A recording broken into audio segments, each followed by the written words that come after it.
হাত ঘুরিয়ে সামনে আনলে ডিসপ্লে অন হয়ে যাবে। আমার কথা কি আপনি ক্লিয়ারলি শুনতে পাচ্ছেন? জি জি ক্লিয়ার শোনা যাচ্ছে। হেই বিউটিফুল পিপল, আসসালামু আলাইকুম। আজকে আমরা আনবক্সিং করব T800 আলট্রা স্মার্ট ওয়াচ এবং শেয়ার করব ফার্স্ট ইমপ্রেশন। প্রথম এই বক্সের উপর লেখা রয়েছে T800 ultra wireless charging supported এবং 1.99 ইঞ্চির ইনফিনিটি ডিসপ্লের একটি স্মার্ট ওয়াচ। বক্সের ডান সাইডে হাই ওয়াচ প্রো লেখা রয়েছে, যা এই ওয়াচটির অ্যাপ্লিকেশনের নাম। আর তেমন কিছু নাই। নাও টাইম টু আনবক্সিং। বক্স খুললেই যথারীতি ম্যানুয়াল বুক, অ্যাক্সেট বেল্ট যা খুব শক্তপোক্ত এবং সাথে বড়সড় একটি চার্জিং কেবল রয়েছে।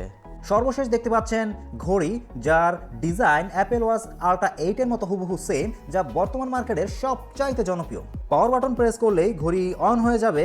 ঘড়ির ডান সাইডে গোল বাটনকে বলা হয় ক্রাউন বাটন, এর নিচে আছে মাইক্রোফোনের অপশন, এরপরই পাওয়ার বাটনের অবস্থান। ওয়াচের ব্যাক সাইড পুরোটা গ্লোসি ফিনিশিং, যা দেখে ভালোই লাগছে। অপর সাইডে স্পিকার গিল এবং কুইক অ্যাকশন বাটন। ওয়াচের স্ক্রিন খুবই শার্প এবং স্মুথ, যা এই বাজেটের ভিতরে অন্য কোনো ঘড়িতে পাবেন না। ওয়াচের ভিতর inbuilt calendar, calculator, games, find device, weather, heart rate, phone book, breath mode, music control, camera control, blood oxygen, blood pressure, time counter, apps QR code, ECG measuring এবং ওয়াচ রিসেটের অপশন থাকছে।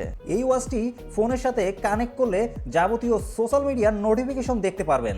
আচ্ছা ভাই, আমি আপনাকে কল দিয়েছিলাম হচ্ছে T800 ultra smart watch দিয়ে কলিং টেস্ট করার জন্য। আমার কথা কি আপনি ক্লিয়ারলি শুনতে পাচ্ছেন? জি জি ক্লিয়ার শোনা যাচ্ছে। আমার কথা শোনা যায়? আচ্ছা, আপনার কথা আমি শুনতে পাচ্ছি ভাইয়া, ধন্যবাদ। এছাড়াও ক্রাউন বাটন ঘুরিয়ে ওয়ালপেপার চেঞ্জ করতে পারবেন, এমনকি কাস্টমাইজ করে ইচ্ছামতো ফটো ওয়ালপেপারে সেট করা যায়। এতে রয়েছে হ্যান্ড টু রেইজ অপশন, হাত ঘুরিয়ে সামনে আনলে ডিসপ্লে অন হয়ে যাবে। আমাদের কাছে ব্ল্যাক এবং অরেঞ্জ এই দুইটি কালার অ্যাভেলেবেল। দুইটি কালারই বেশ সুন্দর। ঘড়ির সাইজও পারফেক্ট, খুব বেশি বড় কিংবা ছোট নয়, মোটা কিংবা চিকন সবার হাতেই খুব সুন্দর মানাবে। অর্ডার করতে ক্লিক করুন সেন্ড মেসেজ অপশনে অথবা কল করুন স্ক্রিনে দেওয়া নাম্বারে। ধন্যবাদ সবাইকে।